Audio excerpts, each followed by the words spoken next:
Hi, Diana. Hi there. We are live streaming. I'm going to give you back host. Okay. Hey, there's Linda.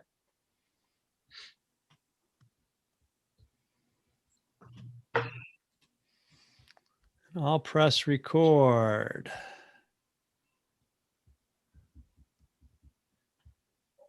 Good afternoon, everyone.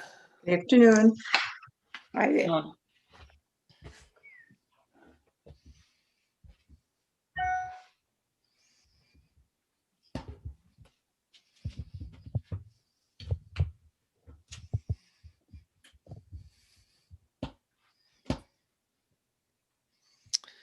So where is everyone from today? Millersport, Ohio. Millersport. Yes. Okay, I haven't heard of Millersport. I've heard of Millersburg, but Well, Millersport is about 30 miles east of Columbus, and it's on Buckeye. I live on Buckeye Lake. So okay. Yeah. Lyons, Michigan, near Lansing. Okay. Columbus, Ohio. Columbus. Hi, Linda. Hi. Sedona, Arizona. And Joanne. Hi. Oh, wait, Hello. we've got, hang on. We've got a Joan and a Joanne. Joan, did you say you were from Michigan? Michigan, near Lansing. Near Lansing. Mm-hmm. And how about Joanne? Where are you coming from today? Birmingham, same place. Ah, you were in my class the other day. Yes. Earlier. That's right. This is my third class today. Welcome, everyone. Glad to have you. We'll wait 1 or 2 more minutes for. Where are you from? I'm from Harrisonburg, Virginia. Harrisonburg is in the Shenandoah Valley. So it's about an hour west of Charlottesville, 2 hours southeast of Washington, D.C., and an hour north of Lexington, and about 45 minutes north of Stanton. Stanton is the home of the American Shakespeare Center. So if you ever find yourself coming to the Shenandoah Valley, make sure you take in a show at the American Shakespeare Center. They're going to start up again this summer. Where we were supposed to go last year. Yeah, Shakespeare.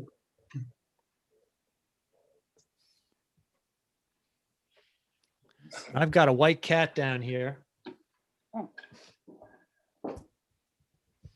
A big white cat. Her name is Billy, and she's bothering me. I think she wants a snack, but she's big enough that she can wait for a snack. She probably weighs 13 or 14 pounds. Well, we'll give it, I guess I said 1 or 2 more minutes for more people to join. While we're waiting, I'll show you a few things because sometimes I forget to show these things. The light's kind of shining and bright. This is a scallop shell. Scallop shell is the symbol of the Camino de Santiago. And this is the actual shell that I carried with me, tied to my pack. And I'll show you what's called the credencial, which is the Pilgrim Passport that all pilgrims carry. And you get these stamped every day along the way. Each place you stay at has a different kind of unique stamp, and they date it. And that does the Pilgrim Credential does 2 things. One, it allows you to stay in the albergues or hostels for pilgrims. So you have to have one of these to stay there and get it stamped. And then when you're all done with your pilgrimage, you present it in an office in Santiago de Compostela, and they look it over. They check and see that you've got a stamp every day, assuming you've walked. This is my last stamp right here. This is at the Pilgrim office in Santiago. And so it becomes also a souvenir of your whole walk. So I got mine stamped the first day when I started March 29th right here in the top right corner right here. And then each place I went and stayed the next day, they would, like, this is a stamp from the place I stayed. So it's kind of a nice, beautiful souvenir, actually.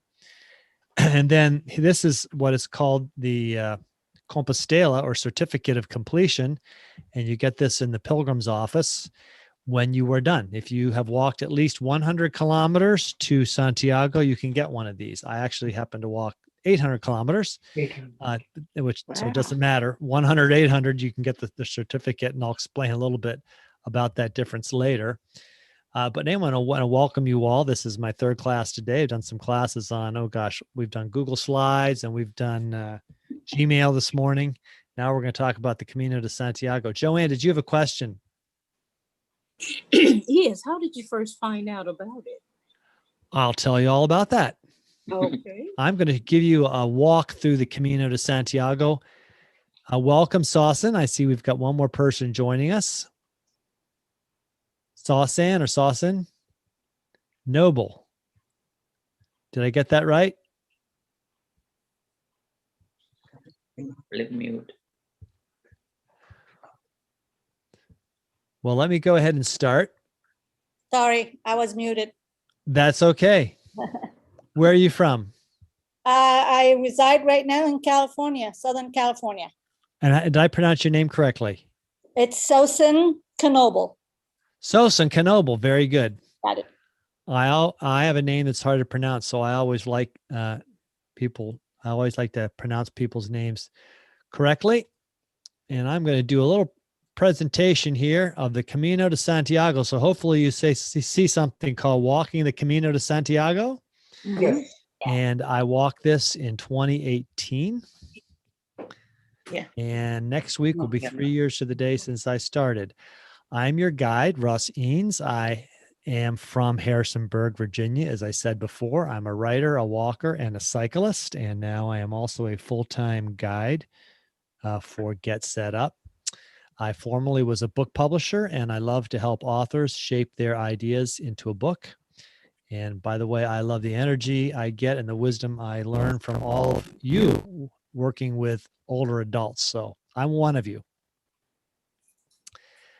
Get Set Up helps you learn useful skills from people like you so you can do wonderful things. We learn from each other. Ideally, we see you and you have your cameras on. You can request a recording after class of this presentation. Email help@getsetup.io, and I'll make sure that email address is in the notes that you get. So I'll send you a few notes at the end with some links of some more things you can read about online about the Camino de Santiago.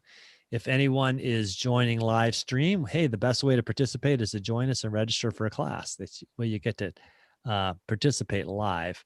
And we're not paid to promote any specific products. We're just here to educate and have fun. I'm going to start with a quote from Sister Joan Chittister. She said, "The dreams that determine the ultimate quality of our life never die, are never too late to be grasped." I share that quote at the beginning because I dreamed of walking the Camino de Santiago for 20 years. And in 2018, shortly after turning age 61, I went to Spain for 6 weeks to walk 500 miles on one of the oldest pilgrimage routes in Europe, the Camino de Santiago. I first read about it in 1998, and then I finally walked it in 2008. Someone asked me how I first heard about it. I first read about it in a book that was written about 700-800 years ago, the Book of Marjorie Kemp, the first autobiography written in English. She described the pilgrimages she took to Jerusalem and Rome, and she mentioned that she also took a pilgrimage to Santiago de Compostela. And I thought, what is that? And it seemed like then starting in 1999 and every year after that, I would meet somebody that had walked the Camino de Santiago, or they'd ridden it on a bike. And then in 2008, a friend and author named Arthur Boers wrote a book about his walking 500 miles on the Camino de Santiago, and he gave me a copy of his book. And after I read his book, I said, I have to do this someday, and I want to do the whole thing in one shot. I don't want to go and walk it for 2 weeks and then come back next year and walk it for another 2 weeks. I want to be gone for 6 weeks and do the whole thing. I'm going to disappear down below for 1 second and make sure I get my computer plugged in. Uh-huh. Oh, his computer. I thought it's ours. Yeah, that's me with a low power warning. There we go. Oh. I'd hate to disappear in the middle of this. We're good now. That. Oh, those are, by the way, are some of the people that I walked with. These are other pilgrims that I met. Actually, the very first night that I started my journey, you'll hear more about that. Paul and Lori over here on the right, they're from California. And this couple over here, she is from Switzerland and he's from Spain. They're married now, but that's where they came from originally. I think he was Spanish and then he moved to Switzerland for a job and met her and they got married. They were walking the Camino. I went on this pilgrimage for spiritual reasons as a way to reset my life as I entered a new phase. I figured age 60 was kind of a new phase for life, and I wanted to take time off and think about what to do with the next phase. I went by myself. That means I walked solo. No one else in my family went, and I have a big family, by the way, 6 children, and my wife, Jane, and I have 6 grandchildren.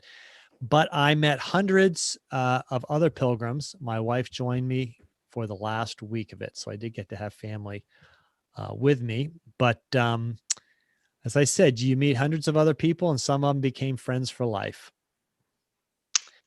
Thought to be the burial place of the Apostle James, people have been walking to Santiago for over 1,100 years. In the Middle Ages, nearly 500,000 people walked there and back every year. So nowadays, maybe 300,000-400,000 people walk there. This year's an exception. Travel to Spain is not normal, like it isn't anywhere else. But in 2018, the year I walked it, nearly 400,000 people walked to Santiago. So that's nearly as many people as in the Middle Ages. But those people all got on a bus or a train or a plane and they headed home. Well, as I did, I flew home on a plane. But in the Middle Ages, people walked all the way back home from there. So that could be quite a distance. As I show you some maps, you'll get an idea of that. This is the Way of St. James, what they call the French Way. And really the Way of St. James starts from wherever you are. So in the Middle Ages, people came from all over Europe. They came from Belgium and Germany and Switzerland and Italy.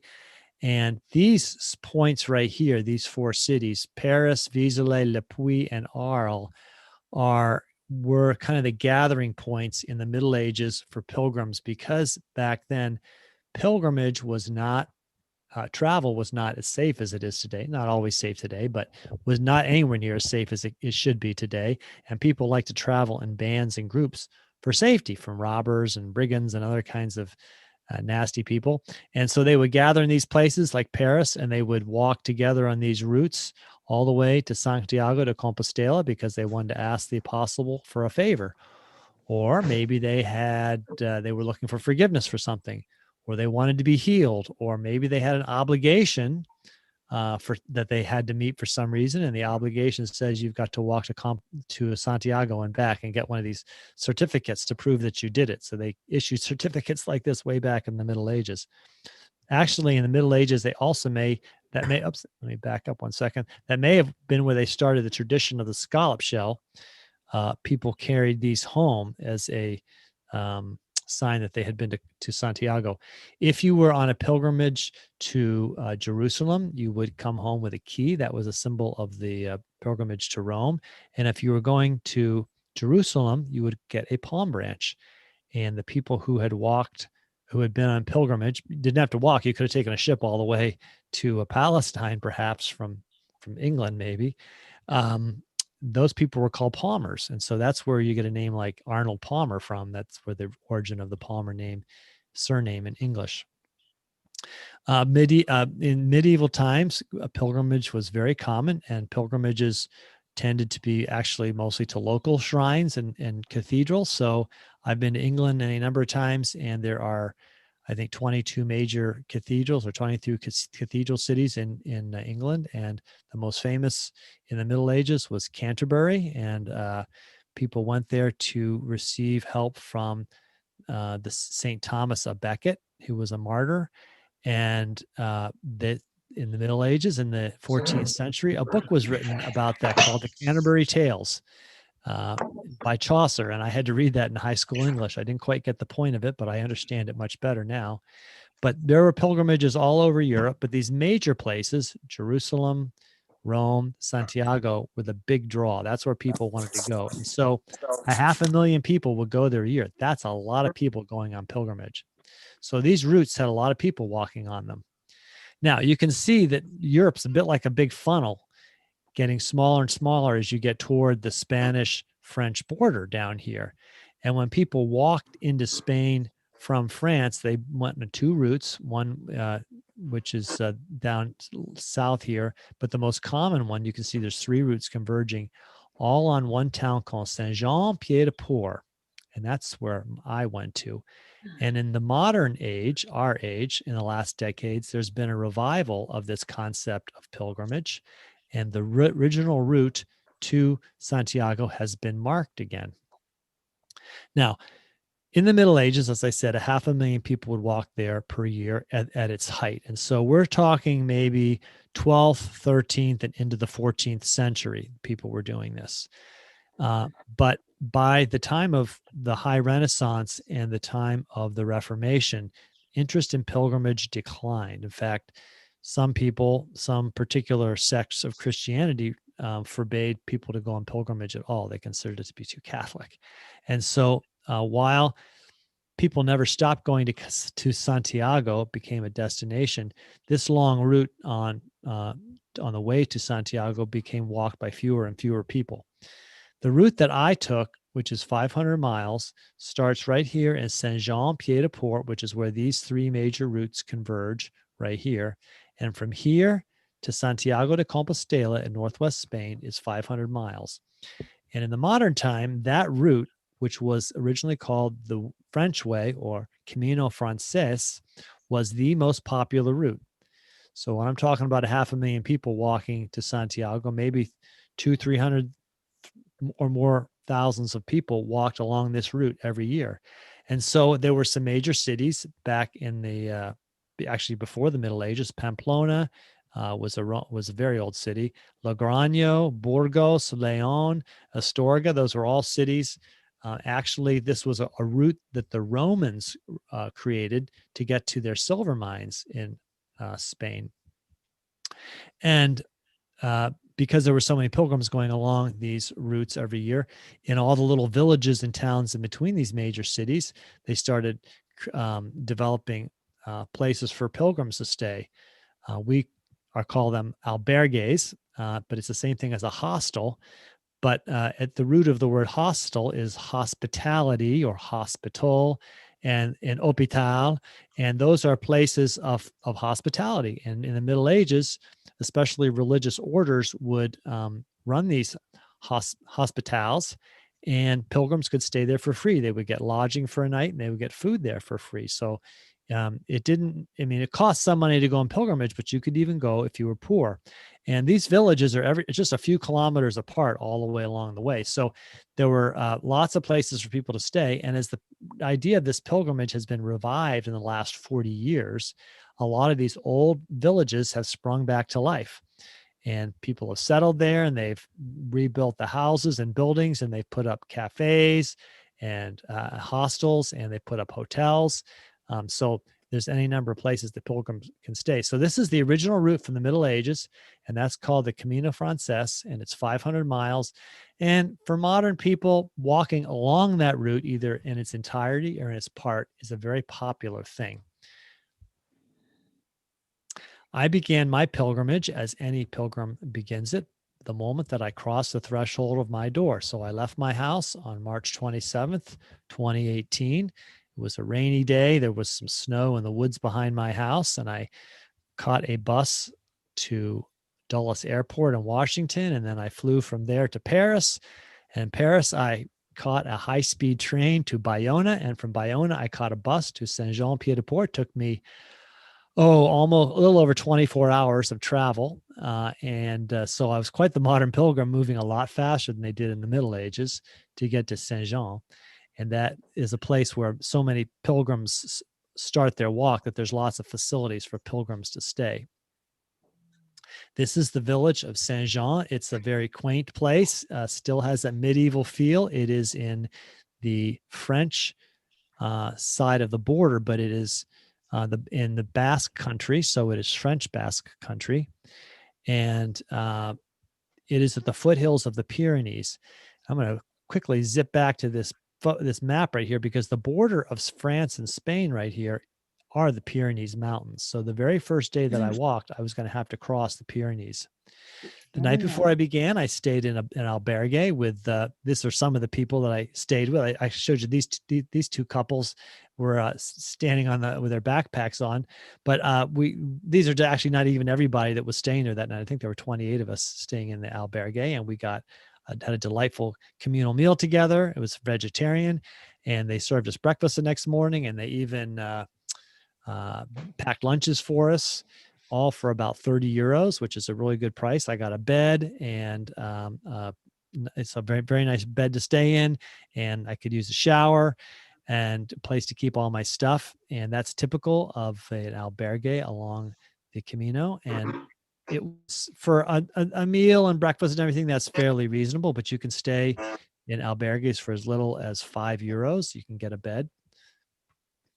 So I started out on March 29th. It was a very early spring day. There were no leaves still on the trees, and it was actually a bit of a misty, moist morning when I began, but the sun soon came out. I walked 24 kilometers, about 14 miles, and I also climbed 1,000 meters or 3,000 feet as I went over the Pyrenees on the route that I took. And this is where I crossed the Pyrenees. There's something called the Ibaneta Pass, and you can see was still snow in the mountains behind me. In fact, I started my pilgrimage and walking the Camino right after what had been one of the snowiest, wettest winters in memory for people in Spain. So as I walked along my route, the rivers were often quite swollen, very high, and there was still snow in a few places at the very beginning in late March and into early April. I got to the village the first night of Roncesvalles on the Spanish side of the border, and then started out the next morning. And a lot of pilgrims posed by this sign, 790 kilometers from that point. So this is the second day already to Santiago de Compostela. So you have an idea that you got a long ways to walk before you get there, and it's best not to be in a hurry.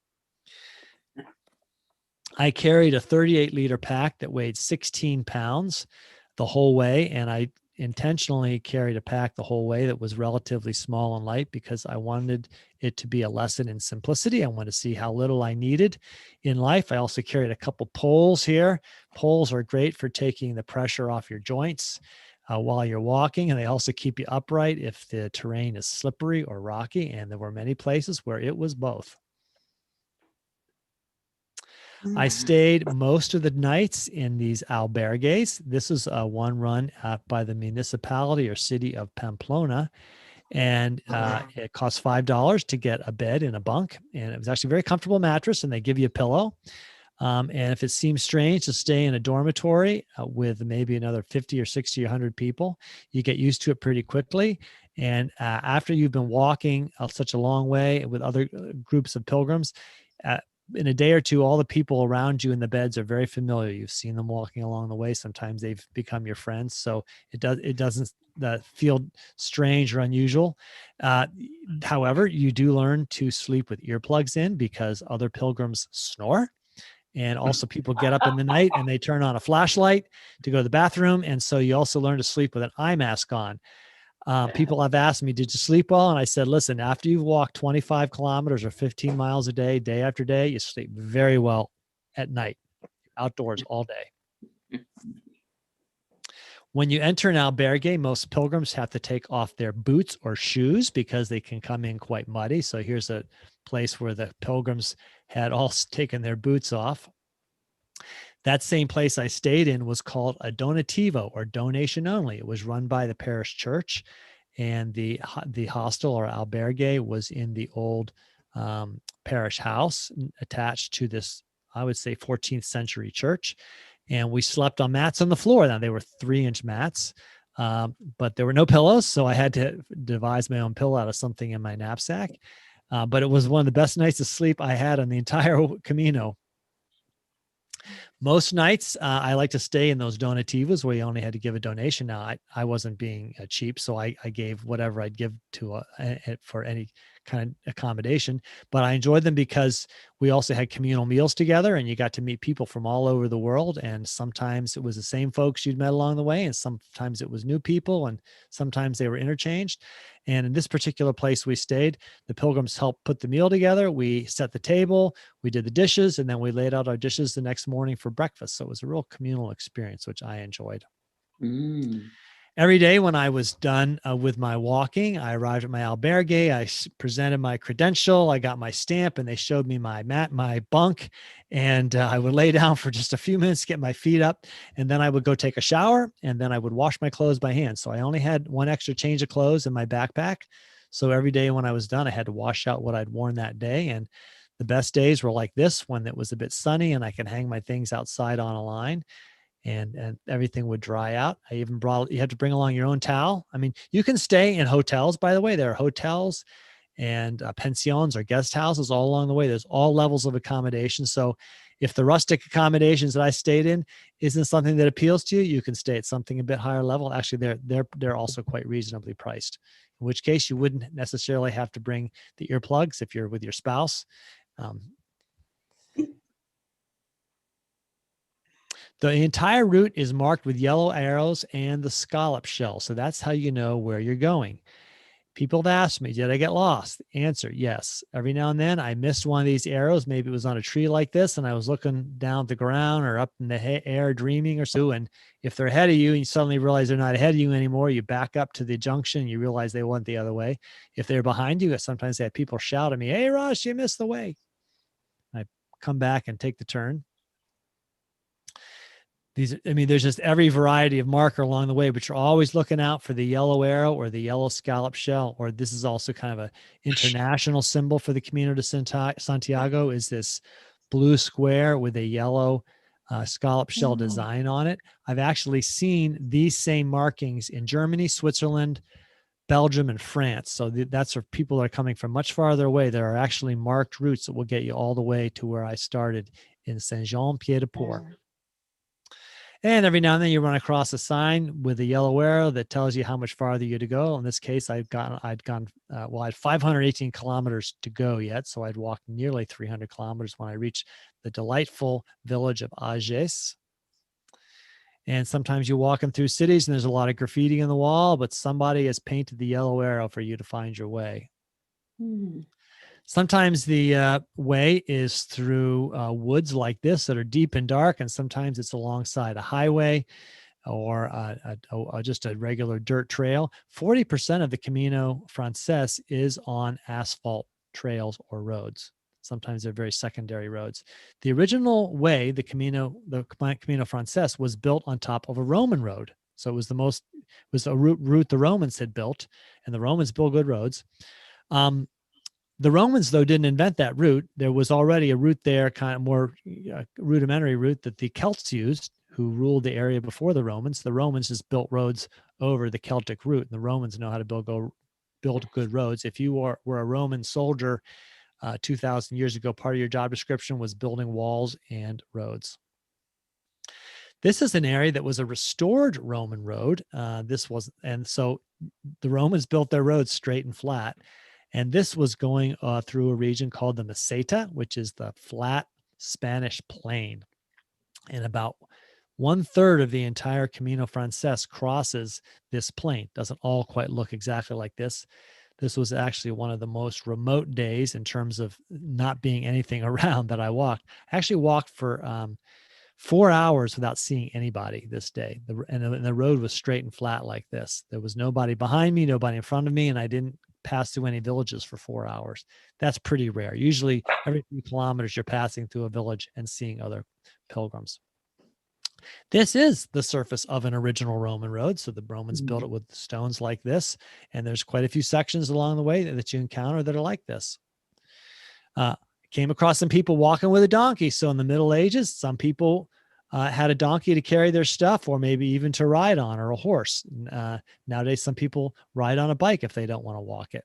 I wanted to walk it because I wanted to go slow and kind of unwind my life. And this is another section of old Roman road that's very straight and very flat.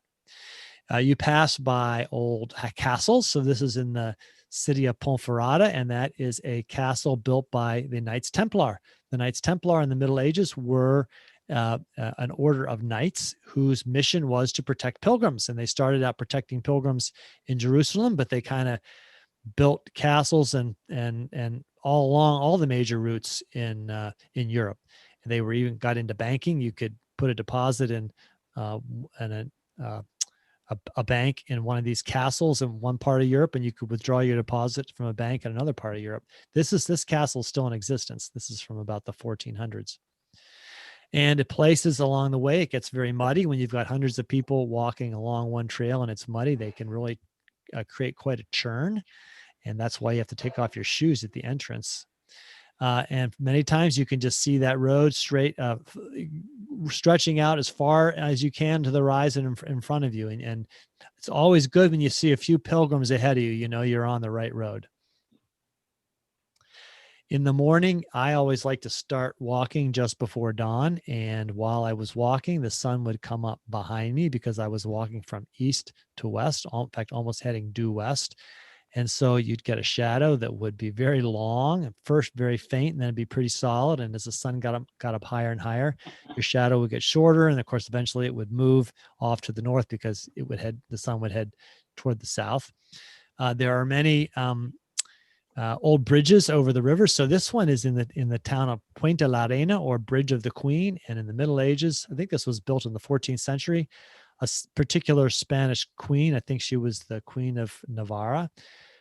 This river was a place that you had to cross by ferry, and the men who ran the ferry were not very good characters, and they would often rob or pillage pilgrims as they were going over, or gouge them on prices. And so the queen took pity on pilgrims, and she had this bridge built so the pilgrims could walk over the river.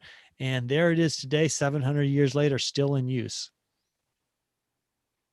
You pass by not only charming towns, but you go into some major cities where there are cathedrals, like this one in Leon, which was my favorite cathedral because it had huge windows with colored stained glass and had lots of light let into the center of it. You have to take care of your feet while you're walking, and make sure you don't get blisters. And I had walked long distances in training for this, so I built up my mileage before I left home so that I knew I could walk 15 miles a day with a pack, and wouldn't have to discover what that was like on my first day. But after you do that day after day for a couple of weeks, you can get blisters. And I had a few starting to form on some of my toes. And so I got this stuff called runner's tape that you put over your feet. And it's kind of similar to masking tape, but it's thinner and it's not quite as sticky, or it's a little bit more breathable. You just put that over your feet. Wherever you start to feel a hot spot, it's an old runner's trick. That means a blister is going to form there, and you put that on there before the blister forms.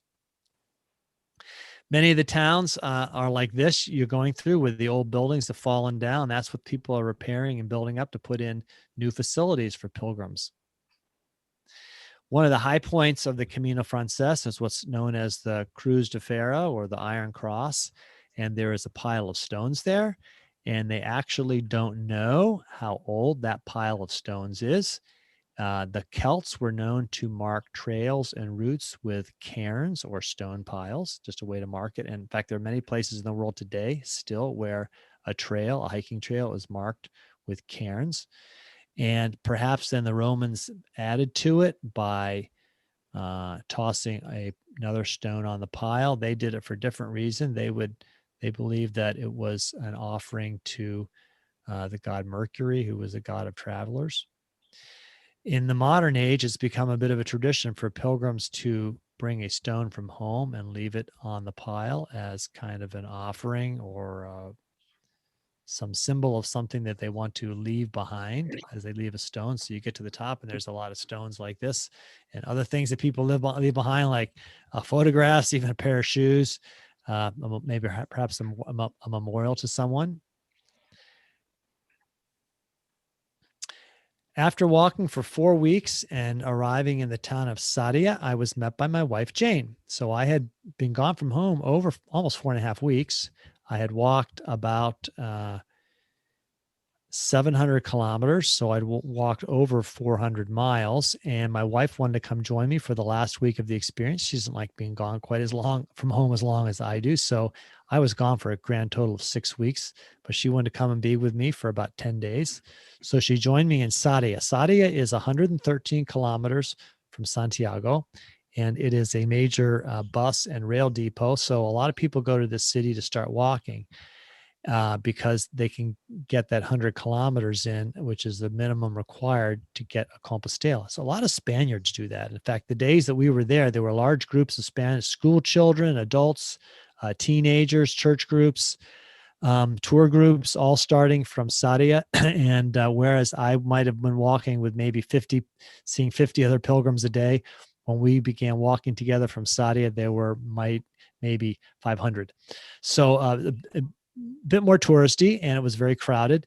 And so the next day we decided not to quite walk the whole distance that maybe the major groups are walking. We stopped a couple villages short, and then we kind of stayed a few villages short of the main stopping points every day. And then we didn't have any more crowds. So it's a very simple thing to do.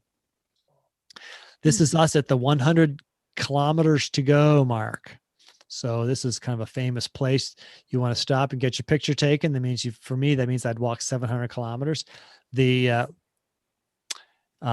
stanchions or markings in Galicia, which is the northwest region of Spain, have these every few kilometers. And then they have a little brass plaque at the bottom that says how much farther it is to Santiago. So this is 100 kilometers to Santiago. If you're from the US, you have to learn how to think in metric when you go to Europe.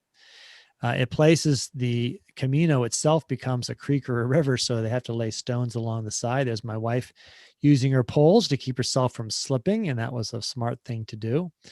As I said before, they take 30% of the pressure off your joints. So I walk with poles every day. I actually really enjoy walking with poles. And on May 3rd, 5 weeks, almost to the hour after I had left Saint-Jean, my wife and I arrived in the beautiful cathedral city of Santiago de Compostela. And here we were met by other pilgrims that we had seen along the way. The woman here on the left, her name is Narelle. She was from Australia. And about 2 weeks earlier, I had run into her or walked alongside her for a few hours on the Camino. And she told me that her husband was coming to join her in Sarria. And I asked what day, and she said, he's going to meet me on April 27th. And I said, my wife's going to meet me in Sarria on April 27th. And I didn't see her then for another 10 days, 2 weeks, until I went to the bus station in Sarria at 5 o'clock in the evening on Thursday, the 27th. And as my wife got off the bus, her husband got off the bus, and there she was waiting for him. One last picture of ourselves in front of the cathedral. The west front of the cathedral was under renovation, so there was scaffolding up and down. In Middle Ages, this is the western entrance behind where my wife and I are. This is the traditional entrance point for pilgrims to the cathedral. It was closed for renovation while we were there, so we went in a different entrance. But in the Middle Ages, you were allowed, if you were a pilgrim walking to Santiago, to spend your first night in the cathedral itself. And there, I'll won't show you a picture of it, but if you've seen the movie The Way or seen any other documentaries, or if you even just Google about it, the Botafumeiro, and I will send you a link to that so you can see it, is a famous censer which has incense in it. It weighs about 150 or 160 pounds. It's huge. It takes 7 men to hoist it up and keep it swinging, and it swings back and forth on a huge arc in the center of the cathedral. And they say that the tradition of the Botafumeiro in Santiago came from the Middle Ages. When pilgrims arrived in the cathedral and spent their night there, they stunk so badly from being gone for months at a time and wearing the same change of clothes that they needed something to cover up the smell.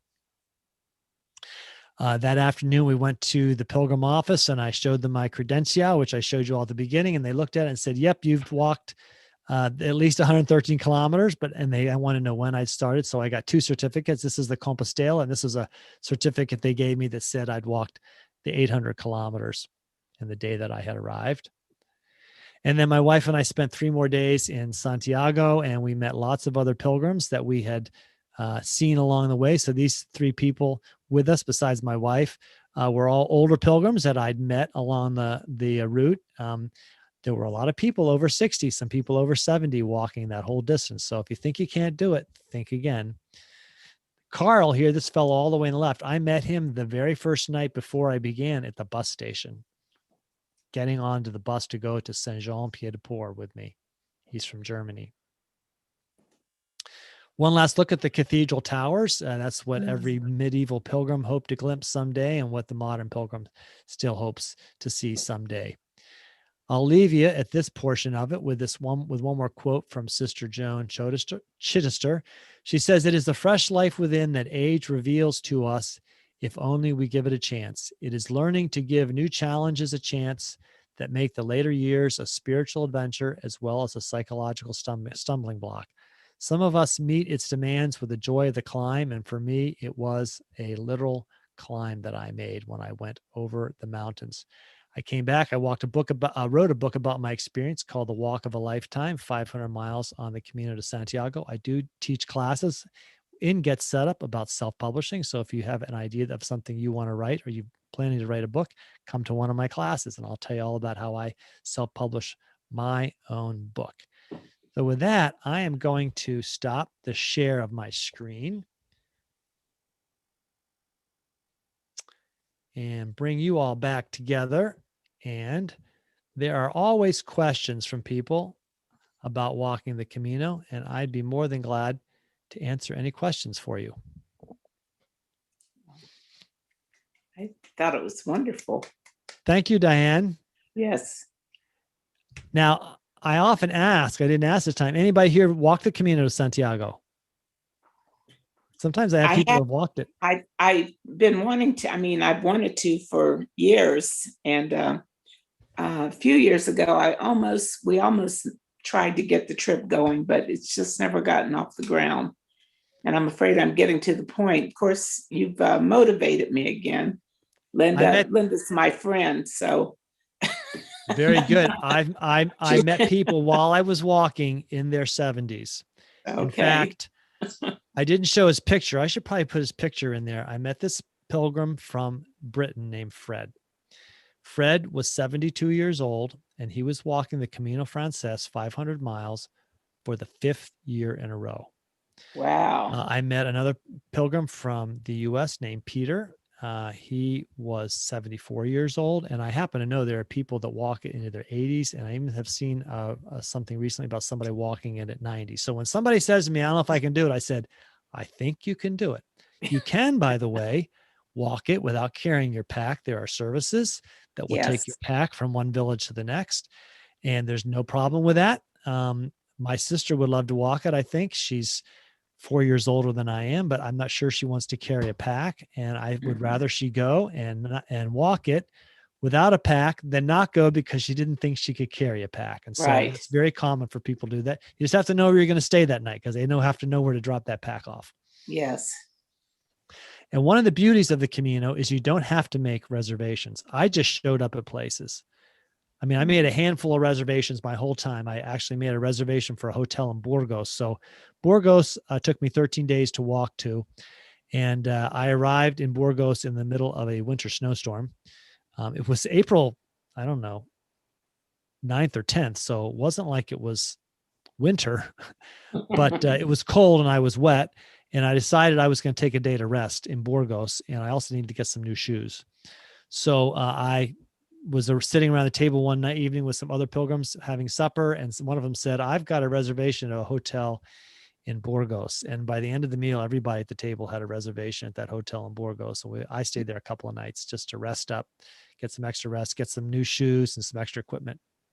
Mm-hmm. Get my letters mailed. I actually wrote letters home. I wrote at least a page or two of a letter every night and mailed it home. Wow. Did that make up part of the text for your book? It made a part of it. So I wrote letters. I sent postcards every day. So I tried to send a postcard every day from where I was staying. I also, my family has a WhatsApp group. I have 6 children. So I sent them a little report every day on WhatsApp. And then I sent emails to other family members, like my siblings or my wife's siblings and other folks. And then and so there were emails, and I also sent, I also posted on Facebook every few days about some interesting parts of my journey. So when I was done, I just had this big collection of writings and stories, and I kind of put them together, and they became the pieces that I used for my memoir. And my memoir is the journey. So you start day one and you finish on the last day. And I put some of the experiences and the kind of lessons that I learned, drop them all the way along the route. Mm. What kind of training how did you prepare? Were you always a walker, or did you ramp it up to prepare for the trip? I'm a cyclist. I ride bike a lot, but they're different. I had to start by going out and walking a couple miles a day. Now I like to walk around town, so walking 3 or 4 miles is not a problem. But I would, I quit my job in the beginning of 2018, 2 months before I started, and so I had time to prepare. And I actually took a whole year off. My wife gave me the chance to take a year off, kind of a year-long sabbatical, and that walking the Camino de Santiago was one of the things I did. And I just started walking longer and longer distances, and then I started adding a pack. So I got up to the point where I could carry just a few pounds. We actually have a gym where I have a membership, and it's all the way on the other side of town. It's 5.5 miles to the gym. And so I would walk to the gym with a light pack, take a class, change my clothes, and walk home. And then one day I put on the full 15-pound pack, and I walked all the way over there and took a class and came back. And then I added an extra mile or two so that I was up to 14 miles. And I said, okay, I feel good. My feet are okay. I actually have flat feet, and walking is not easy for people with flat feet because, it's not easy. Your feet are really hurt. And certain inserts I put in my shoes, but I want to make sure I didn't get blisters or anything like that from walking, because a lot of people don't train enough, and they get there, as soon as they start to walk a long distance, they regret that they hadn't trained more. So I knew I could do it. I'll give you a little tip. Since then, I have become a trekker in sandals. I now walk in Chaco sandals in the warmer weather. My wife and I went back to Europe in the fall of 2019, and we walked the Way of St. Francis, which is we walk part of it in Italy, goes between Florence and Rome. In fact, I'm going to do a class on that soon, just like this. And I walked that the whole way in Chaco sandals. And for someone with flat feet, it is the best thing. When I was on the Camino de Santiago, every day when I got to my room, my feet hurt. They were fine the next morning when I started out. So the whatever it was that went away overnight. When I walked in Chacos, when I got to my destination after 15 miles, my feet were fine. No pain, no problem. So I'm a big proponent, if you can, of walking in sandals in warmer weather, believe it or not. What kind of inserts did you use? I use something called Aetrex, Aetrex. They are the only insert I know of that has both a big arch and a metatarsal arch support. So, those two arches, the main arches you have in your foot, they're the only ones I know that have both support like that. And I put those in my shoes. I often took them out and let them air out every night, but that's what I've been using for about 10 years. Actually the advice to use that came from someone in a running shop who I told her I had flat feet, and she said, these are what you need. She also fitted me for my first pair of Chacos. Thank you. And the inserts are called Aetrex. Aetrex, Aetrex. And I've bought my first pair here in town. That running shop is closed. I now buy them online, and honestly, I don't remember where I got them now. If you Google it and search it, Aetrex, you can find places to buy them. I maybe even bought them at Amazon. I need them because I'm flat in both arches, or nearly flat in both arches. And if I don't have arch support, it's not good for my feet. How do you spell Chacos then? Chacos, Chacos. They are sort of an athletic or river sandal, maybe people call them, with nylon straps. And those of us that use them feel like walking in Chacos is like walking on a cloud. It is just, your feet feel great. Mhm. Another thing about walking in sandals, and this is what I tell people, is that less of your foot is in contact with a sandal than is in contact with a shoe. So people wear hiking boots, that go up partway up the ankle. all of that is wrapped around your foot, and all of those are potential points where you can get blisters. When you have sandals on and you've worn you kind of worn your feet into the sandals, you've got a little spot on your heel and a little spot around over your toes and the top of your foot that are in contact. Everything else is out in the open air. And I've never gotten a blister with sandals, with those kind of sandals, I should say. I suppose I also wear Birkenstocks. Birkenstocks also have the same kind of support for your metatarsal and your main arch. And that's actually, I carried an extra pair.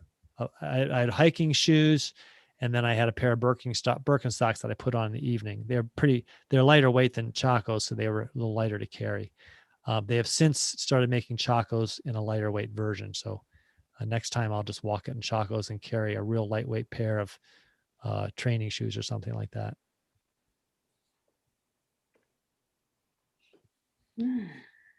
Any more questions? Yeah, question. Hi, Russ. This is Kieran, Josie's husband. Hi, Karen. Hi. The shoes that you wore, they were hiking boots or walking shoes, and what do you think? I used hiking shoes. For years, I wore Keens, Keen. They're very good because they have a kind of a rubberized toe, so they give extra protection.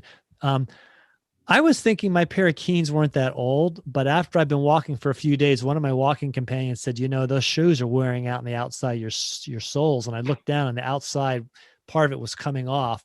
And so when I got to Burgos, I bought a pair of Columbia hiking shoes.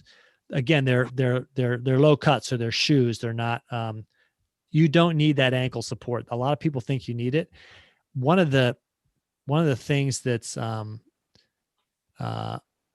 that's the misconception is that you need ankle support, and actually what your feet need is less weight on them. You want to be carrying less on your feet, and that's better for your feet, but especially for your ankles and your knees. I have problems with my knees as well. I don't have a exactly great pair of knees. That's why when somebody was asking if I walk a lot, and I say, well, I'll walk 3-4 miles a day, maybe 5 miles, but I especially bike, and the biking is to actually help my knees. Also, another question on the staying overnight.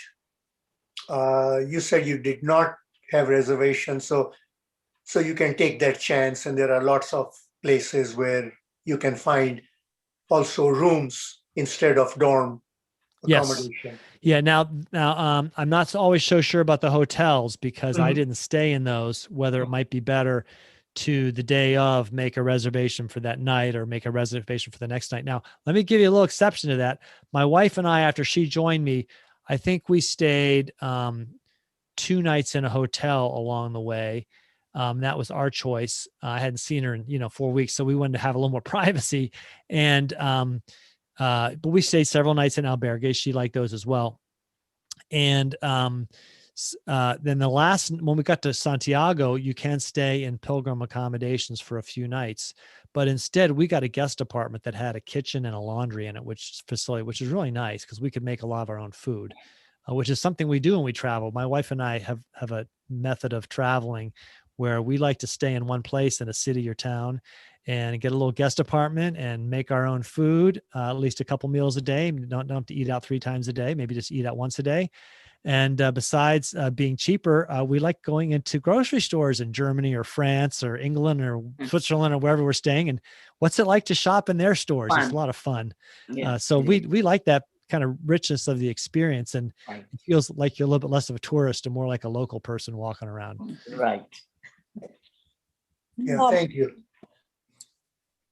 Speaking on communication, how about the language? Is there any barrier? Do you have to know Spanish? Can you communicate in English? English is the international language on the Camino de Santiago. However, I recommend to somebody know at least 10 or 20 phrases in Spanish, because a lot of the people in the small villages or towns don't necessarily know English.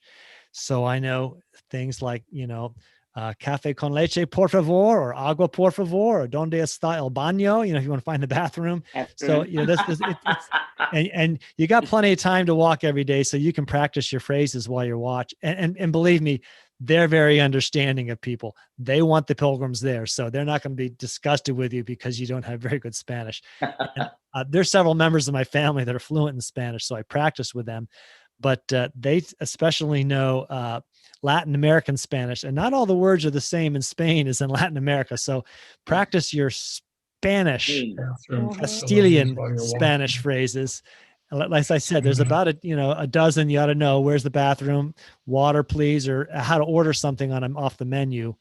And it's okay if they look at you. Another thing you can do, if you have your smartphone with you, you can also use the Google Translate. I'm a big fan of Google Translate when I want to ask somebody a question. I think twice along the whole way, I got somebody speaking to me in Spanish and I couldn't understand them. What about bathrooms along the way? Did you find every few villages there's something with the facilities, and so there's always places to go, and well, there aren't outhouses, but there are bathrooms, and you can walk into a restaurant or a cafe and ask for the bathroom to use, and they don't mind if you don't buy anything from them. I did tend to buy things from them just to be nice. But even some of the mercados or markets had a little bathroom. These places are for pilgrims, so they're not thinking, well, I'm not going to let you use it if you're not buying something from me. I mean, there's thousands of people walking through there every month. What about your communication? And what, like, if there was a medical, somehow you were sick or needed some kind of medical attention, The people in the albergues are known as hospitaleros or hospitaleras, and they are part of their training is to know how to help people that have medical problems. I did carry my cell phone with me. I now recommend to people, if you go to Europe, to have a SIM card for the country where you're put in for you. When we went to Italy, I had a SIM card. I bought a SIM card and had it installed and got a plan for, 300 minutes of talking and 20 gigabytes of data, which I don't even use that at home. And I think that cost me $40, but now I have the SIM card. And when I go back, I just have someone insert that SIM card in. It's a few little adjustments on your phone. So you can get a plan for like 20 euros. So that's a much better way. And I had cellular service all the way along. I liked using I'm a photographer, so I had a small camera with me, but I also took pictures with my cell phone. It was a little bit easier to get out, but also it located where the photograph was along the route. So I always knew where was that photograph, and I could see where on the map it was taken. Oh, that's good. Was it a SIM card installed in the country or prior? I had it installed in the country. So my phone went over with me and I put it on airplane mode. And then I got to the country and I turned my data off so it wouldn't try to use any data to do anything. Like you do that when you land the plane. And in airports, there are stores that you can walk right into and you hand them your phone and they speak English and you tell them what they want. I did that in Italy. And like I said, it cost me, I think, about $40, but half of that cost was the SIM card. And so now I have it when I go back. It doesn't work in every country. You have to get your own SIM card for different countries. But if I had gotten a plan with Verizon, and in fact, I have a Verizon phone. In fact, I did have a plan with Verizon. I spent $40 to have, 300 megabytes of data or something like that. And I think they gave me unlimited calling, but I didn't call anybody when I was in Spain. So that was kind of pointless. And I didn't have sometimes I used apps at night when I was in the albergue because they had Wi-Fi. There's Wi-Fi everywhere, so you don't have to worry about that. And I would forget to turn an app off. And if I hadn't turned the cellular data for that app off, it would run the app during the day. So I quickly went through my 300 megabytes of data like in a few days. So the best thing to do, I think, is to get a SIM card. Does your hat have any special significance? Your hat? This is my Get Set Up hat. No. Sometimes we wear T-shirts or things that say Get Set Up. It's a little bit chillier here today, so I've got on a turtleneck and a fleece. It's a little bit cooler, but I wore my Get Set Up hat. It's a nice hat. I have a cap somewhere that I wear when I'm trucking. I didn't wear that one today. But do you feel like you reached your goal, your spiritual, your what you were seeking for your path? I did find it, and it exceeded what I wanted. I wanted a way to kind of unplug and disconnect from the rat race, and I did it. Once you've done it for that long, after 5 weeks, it really works in you. And I came home, I hope a different person. Then I went back. When I went over there, and of course, you have to work to preserve the changes that are made when you're on a pilgrimage. So, one last question. Anybody have a question before we close? Thank you. You're a great group. I enjoyed. I'm glad you all came. I really appreciate it. I love to share about the Camino de Santiago with people.